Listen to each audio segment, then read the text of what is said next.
आप देख रहे हैं आपका पसंदीदा news channel voice of Ladakh.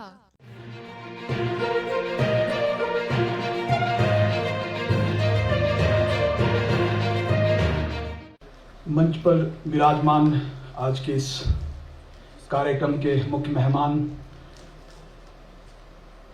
Chief executive counsellor LHDC Kargil आदरणीय श्री फिरोज अहमद खान जी,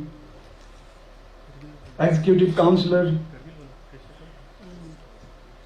फुनसुक टशी जी, मोहसिन अली जी, सम्मानित काउंसलर्स, कारगिल के युवा ऊर्जावान डिप्टी कमिश्नर संतोष Sukhdev ji, chief agriculture officer और इस कार्यक्रम के आयोजक आदरणीय श्री कचो मोहम्मद अली खान जी और प्रशासन और उनके विभाग के यहाँ पर उपस्थित अधिकारीगण, मीडिया के भाई और यहाँ पर कारगिल के दूर दराज क्षेत्रों से आए हुए किसान और सहकारी आंदोलन से जुड़े हुए भाइयों और बहनों, आप सभी का स्वागत है, अभिनंदन है, आप सभी को नमस्कार। मैं आभारी हूं आपके काउंसिल का, आपके जिला प्रशासन का और आपके एग्रीकल्चर डिपार्टमेंट का कि आज इतने दूर कारगिल जैसे जगह पर मुझे आने का मौका मिल रहा है। यहाँ के किसानों से, यहाँ के अधिकारियों से, आप लोगों से मुझे रूबरू होने का मौका मिला है। मैं इसके लिए आप सभी का तहे दिल से शुक्रगुजार हूं। जैसे कि अभी मेरे पूर्व के वक्ताओं ने, डीसी साहब ने खुद बताया कि ये जो शिंकुला दर्रा है, इस दर्रे से जो आवाजाही आपकी शुरू हुई है और जो प्रोग्रेस, जो एक महीने पहले 14-15 तारीख को मैं जांस्कर फेस्टिवल में आया था और अभी एक महीने बाद आया हूं, तो जो प्रोग्रेस मुझे नजर आ रही है उससे मुझे लगता है कि बहुत ही जल्दी आपका ये कारगिल और जांस्कर का इलाका, हिमाचल प्रदेश और खासकर हिमाचल प्रदेश में आपके स्वागत के लिए जो लाहौल स्पीति का जनजातीय क्षेत्र है, हमारा जिला है, उसके साथ आपके संबंध बहुत जल्द ही प्रगाढ़ होने वाले हैं। और मुझे खुशी है कि इसकी शुरुआत करने का श्रेय कहीं ना कहीं किसी कोने में हमें भी मिलेगा। और इस कार्यक्रम के माध्यम से, और जैसे कि अभी मुझसे पहले भी यहां कहा गया कि ये पहला और आखिरी कार्यक्रम नहीं होना चाहिए, इस तरह के कार्यक्रमों की भरमार होनी चाहिए ताकि जो समझ देश के बाकी हिस्सों में जो प्रगतिशील किसान है, जो इस तरह के मूवमेंट में अपने किसानों के मार्गदर्शक बने हैं, सहयोगी बने हैं, उन लोगों के सहयोग से कारगिल और जांस्कर जैसे क्षेत्र भी आगे आए, आपकी आजीविका में वृद्धि हो, आप लोगों का जो जीवन यापन है वो बेहतर हो। तो इस तरह के प्रयास जो है लगातार होने चाहिए। इस तरह के प्रयासों की सख्त आवश्यकता है।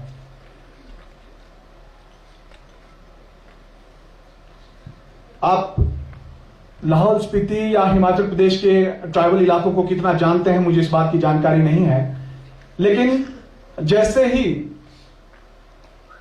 कारगिल, ये जो जांस्कर से कारगिल की तरफ मैं बढ़ा था पिछले कल, और जैसे जैसे हम आगे बढ़ते गए, मुझे इस वैली में बहुत अपनापन नजर आया, क्योंकि जो दृश्य मेरी आंखों के सामने नजर आए वो लगभग हमारे लाहौल स्पीति से बिल्कुल मेल खाते हुए हैं। सब सारी चीजें, ये पहाड़, ये जो आपके कश्मीरी बिलो है, दूसरे जो ट्रेडिशनल बिलोज हैं, बिलो के जो वो हैं, बेली के पेड़ हैं, सफेदे के पेड़ हैं, और ये जो नदी के साथ हमारी जो आबादी बस्ती है, हमारे जो गांव का जो स्ट्रक्चर है, आपका जो मकानों का जो आर्किटेक्ट है, वो लगभग जो है बिल्कुल मिलता जुलता है। और ये जो जांस्कर है, जांस्कर का एरिया हमारे लाहौल स्पीति के जो स्पीति उपमंडल का जो इलाका है उसके साथ बिल्कुल मिलता जुलता है। और आपको मैं बता दूं कि आपकी कारगिल जिले के जो जांस्कर का जो इलाका है, उसकी जो बोली है वो हमारे लाहौल के तोत घाटी से बिल्कुल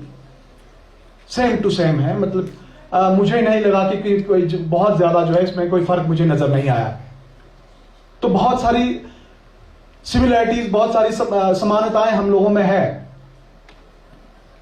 न केवल बोलचाल, न केवल ये जो अभी जिन समानताओं के बारे में मैंने चर्चा की है, बल्कि जो क्लाइमेट है, जो खेतीबाड़ी का तरीका है, ये लगभग एक दूसरे से मेल खाते हैं। इसलिए एक रिसोर्स पर्सन के तौर पर आज मैं आपके बीच आया हूं।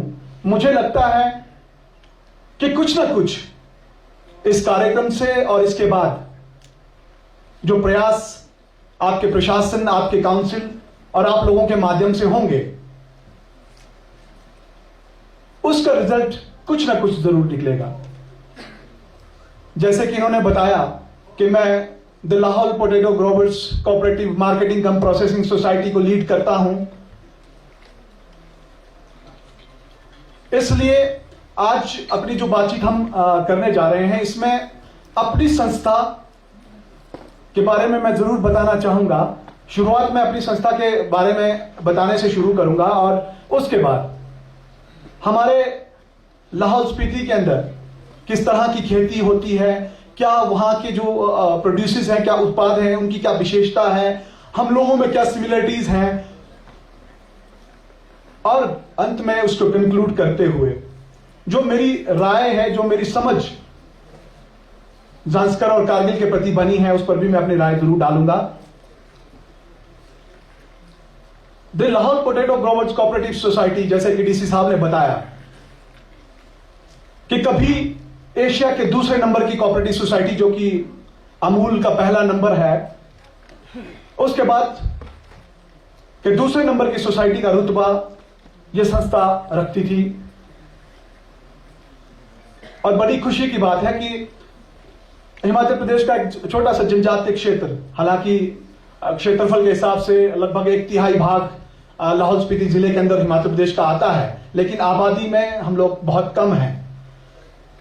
ऐसे क्षेत्र के लोग एक ऐसी समझ के साथ आगे आते हैं और अपने आप को एशिया में दूसरे नंबर की कोऑपरेटिव सोसाइटी के रूप में स्थापित करते हैं। यह वाकई में रिसर्च का विषय है और हम लोगों के लिए खुशी की बात है कि हम लोगों का यह रुतबा रहा है। लेकिन उस रुतबे के पीछे जो संघर्ष है, जो उस रुतबे के पीछे की जो कहानी है, उस कहानी को समझना, उस कहानी से रूबरू होना बहुत जरूरी है। बात 1965 की है। लाहौल स्पीति क्योंकि हिमाचल प्रदेश का एक दुर्गम जनजातीय क्षेत्र था, जहां पे आमदनी का कोई साधन नहीं था। लोग सिर्फ जीने के लिए संघर्ष कर रहे थे, किसी तरीके से पेट पल जाए। और जैसे ही गर्मियों में हालात बेहतर होते थे तो लोग, जो आपके घरों में जो लोग हैं, वो बाहर निकलकर दूसरे जगहों पे जाकर, दूसरे जिलों के अंदर जाकर मेहनत मजदूरी करके अपने परिवार का भरण पोषण करते थे, उनके लिए राशन पानी की व्यवस्था किया करते थे। और इस रोहतांग दर्रे की वजह से, क्योंकि चारों तरफ से ये दर्रों से घिरा हुआ हमारा जिला है, उसकी वजह से लगभग 6 महीने ये जिला जो है शेष दुनिया से कटा रहता था। 1965 के अंदर हमारे जिले में एक आईएएस अधिकारी आदरणीय श्री के.एस. बैंस जी का आगमन हुआ।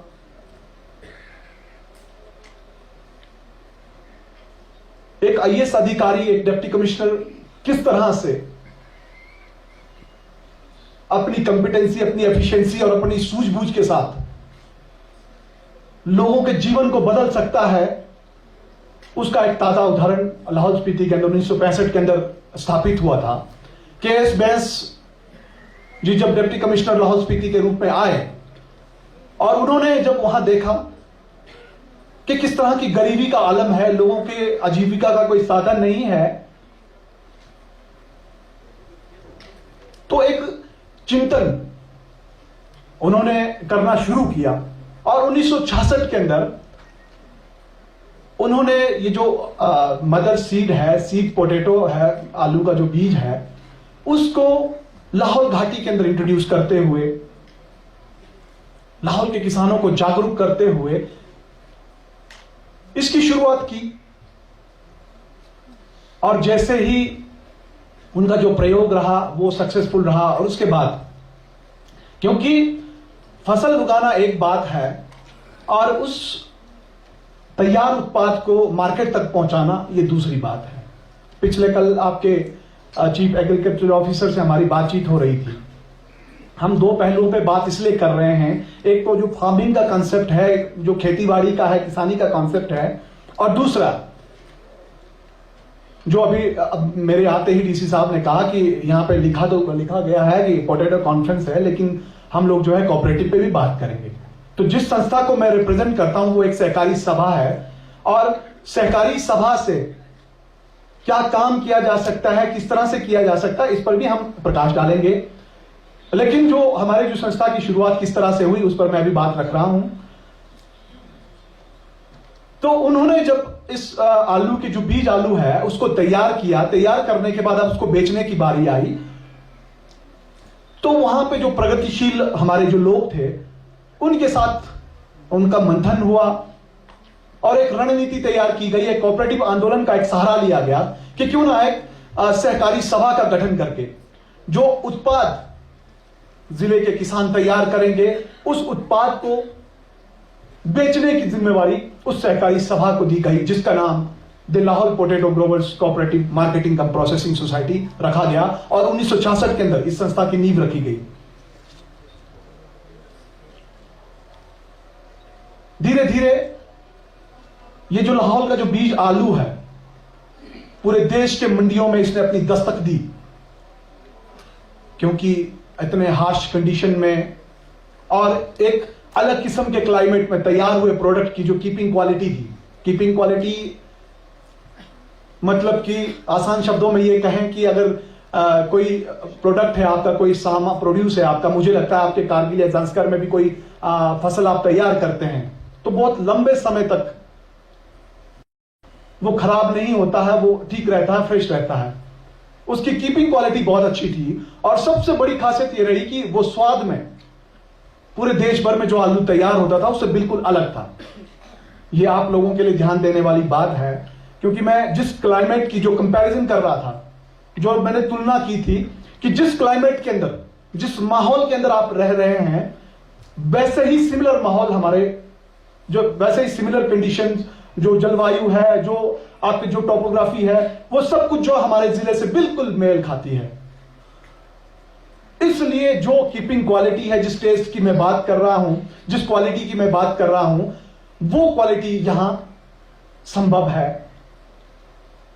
उसको तैयार करने के बाद पूरे देश की मंडियों में जब हमारे बीज आलू ने दस्तक दी तो उस आलू ने नए कीर्तिमान स्थापित किए, और न केवल पूरे देश के अंदर बल्कि पड़ोसी मुल्क पाकिस्तान के अंदर भी लाहौल का आलू एक्सपोर्ट किया गया।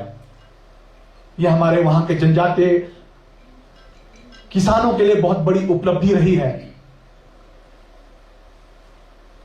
और इस मूवमेंट की शुरुआत से पहले मैंने बताया कि लोग अपने जीवन यापन के लिए, अपने रोजमर्रा के जीवन के लिए जो स्ट्रगल कर रहे थे, संघर्ष कर रहे थे, बाहर जाकर दिहाड़ी मजदूरी कर रहे थे, किसी तरीके से अपने परिवार का भरण पोषण कर रहे थे, पेट पाल रहे थे, अचानक से उनको रोजगार का, उनको आजीविका का एक साधन मिला, और उस साधन के माध्यम से लोगों की पॉजिटिविटी, लोगों की समझ, लोगों का नजरिया बदला। और आज अगर जैसे मैंने कहा कि आपका स्वागत द्वार है, जैसे ही आप ज़ांस्कर से होते हुए आप लाहौल में प्रवेश करते हैं तो वहां पे जाते ही वहां की खेतीबाड़ी, वहां के जो मकान हैं, घर हैं बने हुए, उनको देखकर कुछ हद तक आपको वहां के लोगों का रहन सहन, वहां के लोगों का जीवन स्तर और वहां के लोगों की आमदनी का थोड़ा सा अंदाजा आपको लग जाएगा। और हमें ये बताते हुए बेहद गर्व महसूस होता है कि इस हिंदुस्तान के अंदर जो जनजातीय आबादी है उसमें सबसे अधिक पर कैपिटा इनकम जो है हमारे जिला लाहौल स्पीति के लोगों की है। उसके पीछे का सबसे बड़ा योगदान, उसके पीछे का सबसे बड़ा कंट्रीब्यूशन इस संस्था का, और वो जो के.एस. बैंस जी जो एक इनिशिएटिव किए, जो एक आंदोलन खेतीबाड़ी के क्षेत्र में लाहौल स्पीति के अंदर लाए, ये उसकी वजह से हुआ। लोगों ने आलू को उगाना शुरू किया, उसकी मार्केटिंग एलपीएस जो Lahaul potato growers cooperative society है, इसके माध्यम से करना शुरू किया, क्योंकि उस दौर में रोजगार की संभावनाएं काफी थी, पढ़े लिखे लोग कम थे, और हमारे लोगों ने अपने बच्चों को पढ़ाना शुरू किया। और जब लोगों ने अपने बच्चों को पढ़ाना शुरू किया, क्योंकि हमारे वहां पे तो इंफ्रास्ट्रक्चर था नहीं, पढ़ने के लिए बाहर जाना पड़ता था, बच्चों को प्राइमरी स्कूल या मिडिल स्कूल तक करते थे, उसके बाद चंडीगढ़ में, पंजाब में, लाहौर तक हमारे लोग पढ़े हैं। और हमारी जनरेशन, मैं भी अपने जिले में नहीं पढ़ा हूं, मैं धर्मशाला हिमाचल प्रदेश यूनिवर्सिटी शिमला में पढ़ा हूं। तो इस तरह एक लोगों के लिए एक आमदनी का एक सोर्स तैयार हुआ। लोगों ने अपने बच्चे पढ़ाने जब बाहर भेजे, तो एलपीएस ने उसमें एक बहुत बड़ी भूमिका निभाई। एलपीएस किसानों से आलू लेती थी मार्केटिंग के लिए फॉर सेल, बदले में किसानों की जरूरतों के मुताबिक, क्योंकि मैंने कहा कि बर्फबारी के बाद 6 महीने ये जो जिला है वो शेष दुनिया से कट जाता था, इसलिए लोग अपने पूरे साल का राशन एक बार में इकट्ठा करते हैं, एक बार में परचेज करते हैं और अपने घर में ले जाकर उसको स्टोर करते हैं। तो जब पूरे साल का राशन इकट्ठा करना, तो आपको एक अच्छे अमाउंट की जरूरत पड़ती है, एक अच्छी राशि की जरूरत पड़ती है। तो वो राशन आपके आलू को जो मार्केटिंग के लिए एलपीएस में भेजा जाता था, उसकी मार्केटिंग अभी होती नहीं थी, लेकिन उससे पहले ही संस्था जो है और राशन की सप्लाई पूरे जिले के अंदर हर एक हाउस होल्ड में एलपीएस ने करना शुरू किया। उससे जो आपके पहली जो प्राथमिकता थी कि आपने अपने परिवार का पेट पालना है, पहली रिक्वायरमेंट उसको देखा गया, पहली आवश्यकता को पूरा किया गया। उसके बाद जो प्रगतिशील लोग थे, जो ज्यादातर लोग जिन लोगों ने अपने बच्चों को घरों से बाहर पढ़ने के लिए भेजा था, उनको खर्चे के लिए एक व्यवस्था शुरू की कि कोई भी बच्चा वहां पर आकर जो है पढ़ने के लिए जो खर्चा है, जो उसके घर वालों ने रेकमेंड किया, उसके आधार पर उसको खर्चा वहां से दिया जाए, ताकि जितने भी बच्चे जो जिले से बाहर पढ़ने के लिए आए हैं उनको किसी प्रकार की दिक्कत ना हो। तो इस तरह से काम करना शुरू किया। और आज जो विकसित लाहौल है, जो पर कैपिटा इनकम की मैं बात कर रहा हूं कि उसमें हम लोग जो हैं पूरे देश के अंदर सिरमौर हैं, वो तभी संभव हो पाया है जब एक सोची समझी रणनीति के तहत, एक आंदोलन के तहत इस कोऑपरेटिव मूवमेंट के माध्यम से काम किया गया और उसके माध्यम से एक नींव रखी गई जो आज का लाहौल है उसकी। आज लाहौल स्पीति के अंदर लगभग हर घर में आपको सरकारी अधिकारी मिल जाएंगे। और आपको मैं बता दूं कि लाहौल घाटी के अंदर एक गांव ऐसा है, ठोलम गांव, जिसमें देश के सबसे बड़े आईएएस, सबसे ज्यादा आईएएस एक गांव में उस ठोलम गांव से हैं। सबसे ज्यादा अधिकारी उस गांव से हैं। ये प्रेरणा है उन लोगों के लिए। और जैसे ही मैं जांस्कर में आता हूं, कल कारगिल आया, जो आपका जो मैंने पीछे से जो मैं देख रहा हूं आपके गांव के जो वो जो है माहौल है, वातावरण है, मुझे लगता है कि आने वाले समय के अंदर लाहौल स्पीति एक बड़े भाई की भूमिका में, एक मार्गदर्शक की भूमिका में आपके लिए एक इंपॉर्टेंट रोल प्ले कर सकता है, बशर्ते कि अगर आप चाहें, आपका प्रशासन, आपकी काउंसिल चाहे। तो ये जो कोऑपरेटिव मूवमेंट और किसानों के जो मूवमेंट हुआ, उसको मिलकर एक जो माहौल तैयार किया गया पूरे लाहौल स्पीति के अंदर, ये एक उदाहरण पेश करता है कि किस तरह से हम लोग जो है मिलजुल कर आगे बढ़ सकते हैं और किस तरह से काम किया जा सकता है। अब मैं जो है, क्योंकि मैंने पहले ही कहा कि हम 2 विषयों पर बात करेंगे। सबसे पहले तो ये जो कोऑपरेटिव मूवमेंट है इसमें किस तरह से काम किया जा सकता है। और दूसरी बात, जो खेती बाड़ी है, जो समानताएं हमारी और इसमें क्या संभावनाएं हैं, लाहौल स्पीति क्या कर रही है, आप क्या कर सकते हैं, इसमें हम विस्तार से चर्चा करेंगे। तो ये जो सहकार आंदोलन शुरू हुआ 1966 में, जब इसका गठन हुआ, इसको जो सहकारी जो हमारे जो कोऑपरेटिव डिपार्टमेंट है, इसके मार्गदर्शन में, इसके जो रूल एंड रेगुलेशंस हैं, इसके जो बायलॉज हैं, उसके हिसाब से किया गया और पूरे लाहौल को 6 जोन में बांटा गया। 6 जोन में बांटा गया और पूरा डेमोक्रेटिक सेटअप इसका किया गया, लोकतांत्रिक व्यवस्था इसमें की गई। जैसे आपके काउंसिल जो है इसके ये आपका LHDC जो है आपका, जिसमें काउंसिल्स की व्यवस्था की गई और डेमोक्रेटिक सेटअप के थ्रू जो है सभी क्षेत्र में प्रतिनिधित्व दिया गया है। उसी तरह से इस सहकारी मूवमेंट में भी, इस LPS के अंदर भी इस तरह से प्रतिनिधित्व दिया गया और 6 जोन के अंदर इसको बांटा गया। 6 जोन में लोग चुनकर आए और उन लोगों में से आपसी सहमति से उन्होंने एक चेयरमैन, एक वाइस चेयरमैन बनाया। और इसके साथ जो हिमाचल प्रदेश गवर्नमेंट है, उसमें इसमें 3-4 जो विभाग है, जो संबंधित विभाग हैं, उसको भी इसके बोर्ड ऑफ डायरेक्टर्स में शामिल किया गया, जिसमें कोऑपरेटिव सोसाइटीज के जो रजिस्ट्रार है, असिस्टेंट रजिस्ट्रार जो जिले के हैं वो हैं। उसके बाद GM DIC इंडस्ट्री जो डिपार्टमेंट है वो हैं, और साथ में कृषि विभाग, क्योंकि कृषि विभाग हम लोग कोऑपरेटिव एग्रीकल्चर कोऑपरेटिव सोसाइटी चलाते हैं, तो उनकी भूमिका भी इस पर सुनिश्चित की गई। और उसके बाद कुछ 2-3 लोग जो है, कुछ उसमें प्रोग्रेसिव फार्मर्स थे, कुछ जो बोर्ड की जो समझ है उसके हिसाब से डायरेक्टर्स को चुनने की जो है इसमें आजादी दी गई, व्यवस्था की गई और उस तरह से एक बोर्ड का गठन हुआ। उस बोर्ड के डायरेक्शन में एक पूरा सेटअप तैयार किया गया जिसमें एग्जीक्यूशन के लिए मैनेजिंग डायरेक्टर जो इस पूरे संस्था को लीड करेंगे, और उसके साथ साथ जो मार्केटिंग से रिलेटेड लोग हैं, अकाउंट से रिलेटेड लोग हैं और बाकी सारी चीजों को इसमें शामिल किया गया। और जब संस्था जो है अपने पूरे फ्लो में थी, उस वक्त लगभग इस संस्था के पास 200 से 250 कर्मचारी थे, और उसमें जो सीजनल काम करने वाले लोग थे, जैसे आलू का सीजन आता है तो उसमें लगभग हमारे आलू ग्राउंड के अंदर 200 सेल्समैन काम करते थे एक साथ। तो इस तरह से एक बहुत बड़ा सेटअप तैयार हुआ और उस सेटअप के माध्यम से इस काम को, ये जो आपका जो आलू की जो मार्केटिंग है उसको पूरे तरीके से तैयार किया गया और उसकी मार्केटिंग का काम किया गया। धीरे धीरे जैसे इसकी आमदनी बढ़ी, जब इस मूवमेंट से पैसा कमाना LPS ने शुरू किया, तो उसके बाद LPS ने दूसरे काम भी शुरू इसमें दूसरे काम में भी हाथ डालना शुरू किया।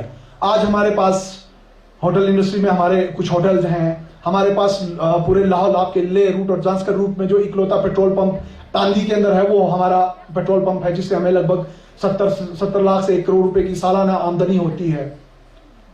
हमारे फूड प्रोसेसिंग यूनिट्स हैं, हमारे पास बहुत सारे कलेक्शन सेंटर्स हैं, हमारे पास गेस्ट हाउस हैं। तो एक पूरा जो है एक एसेट्स जो इस संस्था ने तैयार किए, और उससे जो आमदनी होती थी उससे लोगों की इनकम को किस तरह से जनरेट किया जाए, किस तरह से बढ़ावा दिया जाए, लोगों के किसानों की जो किस तरह से मदद की जा सकती है, वो इसमें इन्वेस्ट किया जाने लगा। जैसे कि अभी यहां पे कुछ आंकड़े दिए गए थे कि कारगिल के अंदर भी बहुत सारे कोऑपरेटिव संस्थाएं चल रही हैं, और आपके चीफ एग्रीकल्चर ऑफिसर का जो मोहम्मद खान साहब कल बता रहे थे कि जिस तरह का जो कोऑपरेटिव मूवमेंट यहां पर चलाया गया है, ये एक्चुअल में जो एक प्रशासनिक प्रतिबद्धता होती है कि जो सरकार के आदेश हैं कि कोऑपरेटिव मूवमेंट को किया जाए और इस तरह से कोऑपरेटिव का गठन किया जाए, वो यहाँ पे नहीं बल्कि हमारे जिले में लाहौल स्पीति के अंदर भी बहुत सारे छोटे छोटे कोऑपरेटिव बने हुए हैं, लेकिन उनका काम सीमित है, वो बहुत कुछ अलग काम नहीं करते हैं। ज्यादातर कोऑपरेटिव सोसाइटीज जो राशन है, जो सरकारी राशन, जो डिपो का राशन है, उसका डिस्ट्रीब्यूशन ही कर पाती हैं। लेकिन कोऑपरेटिव मूवमेंट के अंदर बहुत सारी संभावनाएं हैं। हालांकि पहले के दौर में जब एलपीएस का गठन हुआ था उसके बाद से लेकर ये जो अभी का जो 2010 तक का जो समय रहा है वो बहुत हमारे हिमाचल प्रदेश में तो बहुत इसका कोऑपरेटिव रहा है। हिमाचल प्रदेश गवर्नमेंट होगी, चाहे राष्ट्र स्तर की संस्थाएं एनसीडीसी है, चाहे इफको है या नाफेड है, इस तरह की बहुत सारी संस्थाएं थी जो पूरी तरह से इन कोऑपरेटिव मूवमेंट को आगे ले जाने के लिए फंड करती थी, बहुत सारा पैसा देती थी। लेकिन धीरे धीरे जो है ये सारी चीजें बंद हो गई। लेकिन पिछले कुछ दिनों में क्रांतिकारी पहल फिर हुई जब भारत सरकार ने एक कोऑपरेटिव मिनिस्ट्री का अलग से इसका मिनिस्ट्री को स्थापित किया है, जिसमें हमारे देश के गृह मंत्री अमित शाह जी इसके मंत्री बनाए गए। और पिछली बार अभी कुछ दिनों पहले ये अक्टूबर महीने के अंदर एक बहुत बड़ा राष्ट्रीय सम्मेलन, सहकार सम्मेलन दिल्ली में आयोजित हुआ था और जिसमें मुझे भाग लेने का मौका मिला था। भारत सरकार के स्तर पर इस तरह का एक मंत्रालय का गठन होना एक अलग संदेश कोऑपरेटिव मूवमेंट के लिए है कि अगर कोऑपरेटिव मूवमेंट आने वाले समय के अंदर कुछ अलग सोच के साथ कुछ बेहतर करने के लिए आगे बढ़ती है तो नई संभावनाएं उसमें भारत सरकार की तरफ से बनकर आई हैं, जिसका लाभ मेरे ख्याल से हम लोगों को लेना चाहिए। तो ये जो कोऑपरेटिव मूवमेंट है इससे आप बहुत सारे काम कर सकते हैं, जिस पर जो मेरे सुझाव है मैं अंत में उस बात पे कहूंगा। पहले तो मैं इसको एलपीएस को ही कंक्लूड कर दूं। लेकिन एक समय ऐसा आया, क्योंकि ये हमारे देश की या हमारे जैसे देशों की परंपरा रही है कि जहां पे बहुत सारा मलाई तैरता हुआ दिखता है वहां पे कुछ गंदी नजरें, अलग नजरें पड़ती हैं। और हमारी राजनीतिक व्यवस्था ने हमारी जो संस्था है इस पर भी अपनी नजर डाली। और उसके बाद जो कॉम्पिटेंसी है, जो लोग जुनूनी लोग थे, उन लोगों को आगे लाने की बजाय अपने चेले चाटों को फिक्स करने का एक इसको सेंटर बनाया। और धीरे धीरे जो संस्था एशिया के बाद दूसरे नंबर की सोसाइटी थी उसने नीचे की तरफ की रफ्तार पकड़ ली। और एक समय ऐसा आया जब सोसाइटी जो है लगातार घाटे में चलने लगी। सोसाइटी जो है, जो सोसाइटी के मेंबर थे, जो लाहौल घाटी के जो किसान थे, उन किसानों ने जो इस संस्था को अपनी मात्र संस्था के संज्ञा देते थे, उन लोगों ने इस संस्था की तरफ पीट करना शुरू किया कि अब ये संस्था खत्म है, ये बर्बाद है, अब इससे हमें कोई उम्मीदें नहीं है। ऐसे हालात तक पहुंचा दिया। ऐसे में जो आपकी पढ़ी लिखी जो जनरेशन है वो आप आगे बढ़कर आती है। और लाहौल स्पीति के अंदर भी ऐसा ही हुआ। अपनी पढ़ाई पूरी करने के बाद जब हम लाहौल घाटी के अंदर गए और राजनीतिक गतिविधियों में हमने भाग लेना शुरू किया और काउंसलर के तौर पर जब मैं पहली बार इलेक्ट हुआ, उसके 3 या 4 महीने के बाद मेरे पिताजी से मेरी डिस्कशन हो रही थी कि एलपीएस जो है अब खत्म होने के कगार पर है, इसमें कुछ नहीं बचा है। एक उत्सुकता मेरे अंदर हुई कि इतनी बड़ी संस्था है, ये खत्म होने के कगार पर कैसे आई। और अगर ये खत्म हुई तो जो सहकार आंदोलन के अंदर लाहौल स्पीति की जो जनजातीय आबादी ने एक जो एग्जाम्पल सेटअप किया था वो खत्म हो जाएगा, धूल दूषित हो जाएगा, उसको पूछने वाला कोई नहीं होगा। और आने वाले समय के अंदर जो सहकारी आंदोलन में जो संभावनाएं हैं वो संभावनाएं फिर कभी नहीं पनप पाएंगी। उसके बाद से लेकर फिर मैंने जो है एलपीएस की जो भी कार्यशैली है, एलपीएस का बिजनेस है, उसको स्टडी करना शुरू किया। और हमने पाया, कुछ युवाओं का एक समूह बना, उस समूह में हमने ये पाया कि एलपीएस जो है एक प्रोफेशनल संस्था की तरह, उसमें प्रोफेशनलिज्म नहीं है और वो उसके तौर तरीके जो है काफी हद तक ट्रैक से बाहर हो चुके हैं। उसमें करप्शन है, उसमें मिसमैनेजमेंट है, उसमें किसानों के प्रति कोई लगाव नहीं है, कोई मोह नहीं है कि किसानों को आगे ले जाना है। तो ऐसे हालात के अंदर जो है संस्था पड़ी है। जब हमने इसका डाटा इकट्ठा किया, इसके बारे में सारी जानकारी इकट्ठी की, उसके बाद एक किसान आंदोलन हमने पूरे जिले के अंदर खड़ा किया। किसानों के बीच में गए, किसानों के अंदर हमने बात रखी कि यह संस्था हमारी मात्र संस्था है। इस संस्था का न केवल व्यापारिक संबंध हमसे है बल्कि इस संस्था का एक भावनात्मक संबंध लाहौल स्पीति की गरीब जनता से है, गरीब किसानों से है। इस संस्था ने हमें फर्श से अर्श पर उठाया है। इस संस्था की लड़ाई हम यूं ही नहीं छोड़ेंगे। और जब इस आंदोलन ने अपना एक जो पूरा जो एक हाईएस्ट पीक जो है पकड़ा। उसके बाद किसानों के आक्रोश के सामने जो तत्कालीन जो प्रबंध समिति थी उसने सरेंडर किया, और सरेंडर करने के बाद फिर से चुनाव हुए। चुनाव से 6 दिन पहले मुझे पता नहीं था कि मैं इन चुनावों के अंदर भाग लेने वाला हूं, लेकिन किसानों की जागरूकता इस कदर थी कि उन लोगों ने कहा कि अगर कुछ लोगों को, आप जो करप्ट लोग हैं, जो मिसमैनेजमेंट कर रहे हैं, उन लोगों को अगर हटाते हैं, उनकी जगह उनके जैसे ही लोग आते हैं, तो सिर्फ चेहरे बदलेंगे, नीतियां नहीं बदलेंगी। इसलिए आप लोगों को आना होगा। और बहुत सारे प्रगतिशील लोग आए, एक पैनल खड़ा हुआ, उस पैनल को लोगों ने इस तरह से प्यार दिया, इस तरह से मैंडेट दिया, और आज 2 साल, उस 2 साल के अंदर उस आशीर्वाद से हम लोगों ने पीछे मुड़कर नहीं देखा। और जो संस्था लगातार घाटे में चल रही थी, जिस संस्था के साथ कोई बैंकिंग इंस्टीट्यूशन बात करने को राजी नहीं था, जिस संस्था के साथ उन्हीं के मेंबर पीट करके खड़े थे, जिस संस्था के साथ गवर्नमेंट डिपार्टमेंट के लोग नेगोशिएट नहीं कर रहे थे, जिस संस्था के साथ हमारे पॉलिटिकल सिस्टम ने मुंह फेर रखा था, उस संस्था को अचानक से फिर से अपने पैरों पर खड़ा कर दिया। और आज किसान, जहां पर मेंबरशिप लगातार हमारी घट रही थी, आज वो जो है लगातार बढ़ रही है। किसान जो है फिर से अपने प्रोड्यूसर्स हमारे पास भेजने शुरू कर दिए हैं। और एलपीएस की यह बड़ी उपलब्धि है कि आज अपने जिले से बाहर निकलकर कारगिल और जंस्कर जैसे जगहों पर, लेह जैसे जगहों पर हम लोग जो है अपने संबंधों को, जो हमारी जो व्यापार की नई संभावनाएं हैं, जो इस कोऑपरेटिव मूवमेंट की नई संभावनाएं, उनको तलाशने के लिए हम यहां पर आ रहे हैं। आप लोगों को भी इसके लिए तैयार कर रहे हैं। ये हमारी इस दिशा में हमारी जो आज की जो प्रबंध समिति है, इसकी पहल है। और हमसे ज्यादा हमारे किसानों को अब हमारे ऊपर विश्वास हुआ है, इस संस्था के ऊपर विश्वास हुआ है कि यह संस्था एक बार फिर से उन ऊंचाइयों को छुएगी जिस ऊंचाई पर कभी ये संस्था रही है। और करोड़ों की जो संपत्ति थी, हमारी जो एसेट्स थे, उन एसेट्स को हमने सही तरीके से उसका दोहन करना, इस्तेमाल किया। और आज जो है हमारी संस्था, इस बार का जो हमारा बैलेंस शीट है, वो अचानक से जो है प्रॉफिट में आ गई है। बहुत ज्यादा उसमें लाभ दिखाया गया है। और हम उम्मीद कर रहे हैं कि आने वाले समय के अंदर एक बार फिर से हिमाचल प्रदेश के कोऑपरेटिव मूवमेंट में, हिमाचल प्रदेश की सरकार का जो रवैया जो हमारी तरफ रहा है, उसको हम बदलने में हम कामयाब होंगे। और एक बार फिर से जो फंडिंग एजेंसीज हैं, जो सरकारी जो तंत्र है, वो हम पर पैसा बरसाएगी। और हम जो ये कोऑपरेटिव मूवमेंट है, किसानों के साथ हम जो इसको लेकर चले हैं, इस मूवमेंट को मजबूती मिलेगी। तो ये एक सहकारी आंदोलन की पृष्ठभूमि थी। और उस आंदोलन के बाद जो स्टेजेस आए हैं, उसके बारे में मैंने बात रखी है। मैं ये बात इसलिए बता रहा हूं, इसके उतार चढ़ाव की बात भी बता रहा हूं, उतार की बात भी बता रहा हूं, वो इसलिए क्योंकि आप लोग जो जब अगर इस तरह के मूवमेंट में अगर आप आते हैं, तो आप जीरो से शुरू नहीं करेंगे।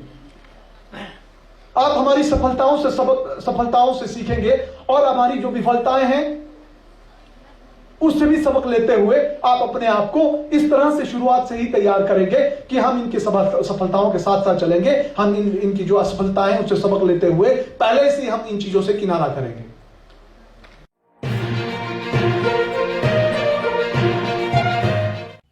मकामी, कौमी और बैनुल-अक़वामी खबरों से बाखबर रहने के लिए चैनल को लाइक, शेयर और सब्सक्राइब करें। साथ ही बेल आइकन दबाना न भूलें।